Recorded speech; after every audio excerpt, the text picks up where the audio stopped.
हाय दोस्तों, this is keeps and reels. मैं हूं विशाल।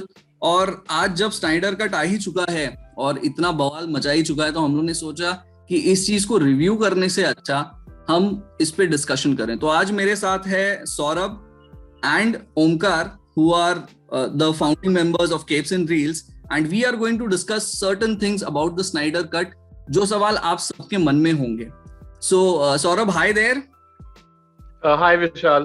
Hi Omkar. Hi guys. Welcome to Capes and Reels. Hi Omkar. Hi Vishal, hi Saurabh. Guys, welcome to Capes and Reels. So सबसे सबसे बड़ी चीज, मतलब it's actually a moment of rejoice for everyone, for DC fans, for every comic fan out there, that finally something like a Snyder cut has come out. ठीक है। अब अभी तक तो जितने भी रिव्यूज आ रहे हैं सब पॉजिटिव आ रहे हैं, ओवरवेलमिंगली पॉजिटिव आ रहे हैं, सब लोग पॉजिटिव्स की ही बात करें। But there are certain things जो इस फिल्म की नेगेटिव्स भी हैं। इन सारी चीज को डिस्कस करने के लिए मैंने पॉइंटर्स बनाए हैं। And the first thing that I would want to ask, and Saurabh, I would like to start with you कि what were your maybe 1-2 points that you found कि हाँ ये है जो स्नाइडर कट को वीडन कट से बहुत ऊपर लेके जाता है। So what would be your character moments, or what are the pointers that you would say कि हाँ इसके वजह से स्नाइडर कट बहुत ज्यादा एलिवेट हो जाता है।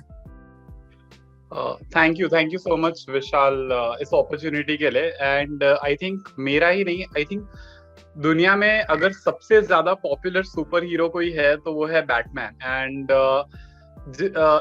Not just a super hero, Batman is one of the most strongest characters जो हमने लिटरेचर में देखे हैं over a period of time. तो उतना बड़ा इम्पैक्ट है बैटमैन का इन दी एंटरटेनमेंट कल्चर बोल दो, या लिटरेचर बोल लो, या एनिमेटेड यूनिवर्स बोल लो। So that is the kind of impact जो बैटमैन के कैरेक्टर का रहा है इतने सालों में। तो मेरे लिए स्नाइडर कट का सबसे बड़ा positive was the way they treated Batman, because Whedon cut में all the comedy was happening at the expense of Batman. And throughout ऐसा दिखाया जा रहा था कि सिंस बैटमैन के पास पावर्स नहीं है तो कोई भी आके उसका मजाक उड़ा के जा सकता है। बट हम सब बैटमैन के बचपन से फैंस रहे हैं, और हमने इतने जस्टिस लीग के कार्टून्स देखे हैं, कॉमिक्स देखी हैं, गेम्स देखे हैं, and never as fans we felt कि सिंस बैटमैन के पास पावर्स नहीं है तो he is lacking behind. And I think most of the people के favourite characters used to be either Superman और Batman. So the way they treated Batman in this movie, that was amazing. Just to get into a few details, the very first scene ऐसा दिखाया गया है कि he is climbing the entire mountain and trying to reach that particular location in Iceland. अब ये Batman का never give up वाला जो एटीट्यूड होता है, जो हम बचपन से देखते आ रहे हैं कार्टून्स में, मूवीज में, उसको दिखाता है। सेकेंड थिंग, जब वो डायलॉग चल रहा होता है बैटमैन का with Aquaman and with the other people in that bar, suddenly Batman starts speaking in the local Iceland language. And I think that was that was an important factor, because we all know that Batman believes in knowledge being power and how knowledgeable Batman is. So showing him in that line and showing him as a natural leader throughout the movie. So yeah, I think that was the biggest positive for me, the way they treated Batman in this movie. Very very true actually, Saurabh, because this was one of the most critical thing जो theatrical release में, जब theatrical release बाहर आया था, तो although theatrical release मुझे उतना बुरा नहीं लगा था, बट बहुत लोगों ने ये कंप्लेन की थी कि बैटमैन को बट ऑफ जोक बनाना is not right. And somewhere क्योंकि जॉस व्हीडन इन्वॉल्व थे, Joss Whedon, the nature of his direction, the nature of his story telling is goofiness add करना है, टीम में झगड़ा लगा देना है, उस तरह से वो स्टोरी को बिल्ड करते हैं। So I guess that is the style that he opted for. Omkar, what would be the thing that elevates Snyder cut for you? Hi Vishal. So according to me, जैसे सौरभ ने भी बोला, not just Batman, but I think ये movie उनके सब characters को बहुत ज़्यादा जस्टिस करता है. So it was a very good type of movie for character development for these characters which we know since our childhood. So Batman तो जैसे सौरभ ने एलैबोरेट किया, बैटमैन को बट ऑफ जोक्स नहीं बना के उसको एक बहुत अच्छा लीडर की तरह डेमोन्स्ट्रेट किया गया है. सिमिलरली फ्लैश को भी जॉस व्हीडन कट में flash was more of a buffoon, जो सिर्फ एक जोक्स क्रैक करने के लिए था, जिसके जोक्स भी बहुत क्रिंज वर्दी या नॉनसेंसिकल थे. But in this movie we can see flash भी बहुत रिस्पॉन्सिबिलिटी लेता है एंड उसका रोल भी बहुत उसका रोल अहमियत का रहता है. We can understand even for example each character का रोल इसमें अहमियत का लगता है. It is not just Superman आके सब कुछ बचा देता है which happened in Joss Whedon cut, but each character has a role to play in this movie which I felt was very good. And similarly जैसे हीरोज के साथ justice हुआ है वैसे ही विलन्स के साथ भी जस्टिस हुआ है. Darkseid and Steppenwolf, both of them got very good screen time and Steppenwolf के character motivations के साथ भी बहुत justice हुआ है and most of the audience member in fact felt sympathy for the character of Steppenwolf. He was banished from his home world and he is just trying to get back into Darkseid's good books and therefore he is doing this. जबकि पहले वाले cut में वो कोई कुछ भी समझ में नहीं आता कि why he was doing this, what was his motivation, etc. So yeah. Hey, exactly, Omkar. In fact you know 2-3 videos मैं भी जब ऑनलाइन देख रहा था तो मुझे सबसे ज्यादा कमेंट्स यही पढ़ने में आए कि how they have made such a good villain out of Steppenwolf and he is gaining in fact a lot of sympathy online. अगर आप अभी जाके देखें तो स्टेपनवुल्फ के कैरेक्टर को काफी सिंपैथी मिल रही है. So I guess for me you know the biggest take away would be Cyborg की स्टोरी को जैसे उन्होंने जस्टिस की यू नो एक सेंटर पॉइंट में उसको ले गए.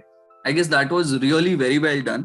And एक तरह से ना जो रे फिशर जिन्होंने साइबॉर्ग का कैरेक्टर प्ले किया है, you know the kind of outrage जो उन्होंने दिखाई you know against WB and against you know the whole thing going south, वो justified लग रही थी क्योंकि इस कट में actually पता चलता है कि this was a cyborg movie. If Batman versus Superman was you know a Batman movie, if Man of Steel was a Superman movie, Cyborg के लिए Justice League was the movie that you know establishes him, his character motives and everything. So the three character arcs that really come out in this cut, सबसे बड़ा है Cyborg. Second of course है Flash का moment जो है, जो हम आगे जाते हुए एक spoiler discussion भी करेंगे how it became a game changer. And third is Steppenwolf. Batman के लिए बैटमैन के हिसाब से एक जस्टिस हुई है, डेफिनेटली दैट इज वर्थ. इसके अलावा Wonder Woman, Superman and Aquaman are just present there. उनका प्रेजेंस उतना फेल्ट नहीं हुआ, बट एक तरह से सुपरमैन तो ऑलमोस्ट लास्ट एक्ट में ही दिखाए गए हैं एंड वंडर वुमन और एक्वामैन की ऑलरेडी इसके बाद जस्ट या इसके पहले एक मूवी आनी थी. सो आई थिंक ओवरऑल ये कट बाकी 3 कैरेक्टर्स को एस्टैब्लिश करने में बहुत अच्छा काम कर रहे हैं. Anything else that you guys want to talk about कि वीडन कट में क्या अच्छा था, you know that could have been included here? Saurabh? Again going back to my favorite character Batman. Now I myself have 2 different thoughts about this thing. So Whedon cut actually starts with the Batman scene where we see Batman hunting for a parademon, and the scene was shot very beautifully. The way we see Batman swinging around the buildings in Gotham, and the classic music from Batman the animated series that coming into play. So the scene was shot very beautifully. That is why I feel that it was a miss. लेकिन अगर story के perspective से देखें तो that scene did not add to any logic, क्योंकि उस point तक Batman just knows that there's a threat coming, but उसे exactly नहीं पता है कि threat क्या है, या फिर they feed on fear. So from a logical standpoint, that scene doesn't make a lot of sense, but from an aesthetic point of view, that scene made sense. Apart from that, I felt the Themyscira chase scene when they are basically trying to protect the mother box from Steppenwolf, I think that was crispier in Whedon version.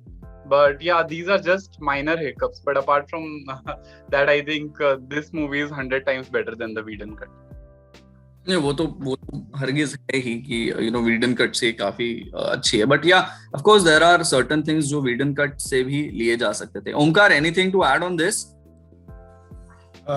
तो I think Whedon cut का one aspect which I like was that बहुत सारे scenes को बहुत crispier बना दिया था. Obviously it was for theatrical release, इसलिए वो हुआ था, but the movie flowed very fast, whereas in this cut I think the scenes took their own time, थोड़े आराम से फ्लो हो रहा था, बट दैट आई अंडरस्टैंड, वो थिएट्रिकल रिलीज के लिए किया गया था, तो वो उनको करना पड़ा. And secondly I think for the Superman scene, I think जो एकदम बिगिनिंग में जो सुपरमैन का सीन दिखा था जहाँ पे वो दो बच्चे उसके उनके मोबाइल पे वो शूट कर रहे, तो that was a good scene I think, which showed that the world missed Superman. And उसका intro भी बहुत अच्छा लगा था, which was everybody knows जब play होता है and the world is missing Superman. तो वो दो scenes I felt were really outstanding. Exactly, मतलब I guess वो जो choice थी, it made a lot of sense. हालांकि story wise जो ये वाला intro था वो ज़्यादा fit होता है, but everybody knows is something that was my favorite part from that movie. So I guess cut में definitely Snyder cut winner है, but there are certain things that could have been taken from Whedon cut as well. So that was the discussion about how Snyder cut is better and superior to the cut. Moving on to our next point of discussion. Moving to the second point of discussion about the background music. So although बहुत सारे लोगों को background music बहुत अच्छा लगा है, to some extent मुझे लग रहा था वंडर वुमन का जो थीम था या थेमेस्कीरा में जो एक बैकग्राउंड म्यूजिक प्ले होता है, आई डोंट नो, बाकी सारी चीजों से मैं बहुत ज्यादा सेटिस्फाइड था. जैसे फ्लैश को जो थीम मिला है when he does his big act, cyborg का जो थीम है, सुपरमैन का थीम ऑफ कोर्स बहुत अच्छा है पहले से. हाउएवर जो थेमेस्कीरा वाला सीन था जहां बैकग्राउंड में एक ओपेरा सिंगर्स टाइप कुछ ना कुछ हमेशा प्ले होते रहता था, मतलब मुझे हमेशा वो उतना हजम नहीं हुआ कि इट वाज गुड और नॉट, बिकॉज ऑनलाइन बहुत सारे लोगों ने बोला कि it made a lot of impact for them. मुझे थोड़ा सा ऐसा लग रहा था उस चीज ने डाउन प्ले कर दिया या उस चीज को बहुत ज्यादा ओवर प्ले करता हुआ नजर आया. It felt very much inspired from 300, but मुझे थोड़ा सा वो डाइजेस्ट नहीं हुआ. Omkar, anything on the background music here?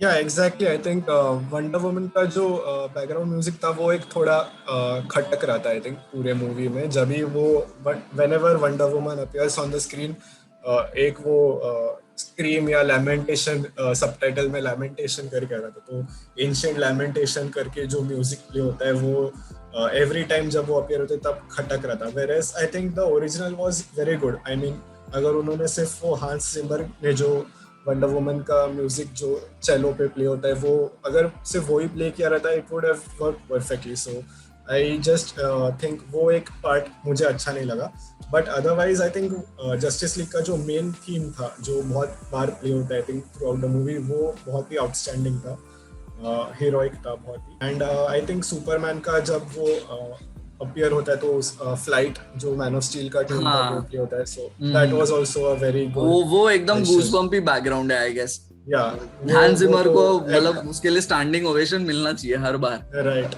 वो तो एपिक एकदम म्यूजिक है. And otherwise the music was very good. जो वीडन कट में जो डैनी एल्फमैन आई थिंक कंपोजर था, तो उन्होंने बहुत 1980s टाइप का म्यूजिक लगाया था, whereas this felt more modern, and इसलिए मजा है ये मूवी में. And I think also regarding that opera music, I think Zack Snyder in general is always very much inspired with the mythology as well as references from the Bible.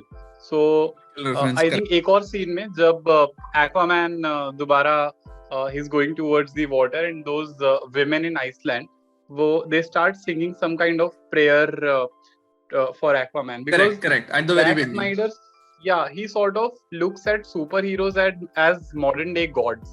So I think वो एक reason हो सकता है कि for the choices of his music. And but apart from that, I think these characters, as we always talk about, compared to Marvel, DC के characters के पास एक बहुत ही स्ट्रॉन्ग सोर्स मटेरियल है, even from comics as well as animated series.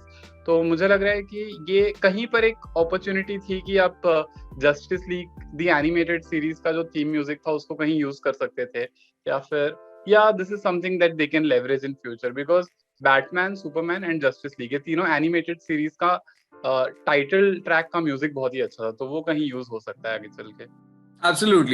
Absolutely agree with you. But हाँ, मतलब we will also have to look into this कि हैंस जिमर ने अब जो थीम्स दे दिए हैं, एंड इनफैक्ट नोलन के बाद जो बैटमैन को भी थीम मिल गया है, कहीं ना कहीं प्रेजेंट जनरेशन के लिए that has become the definitive theme.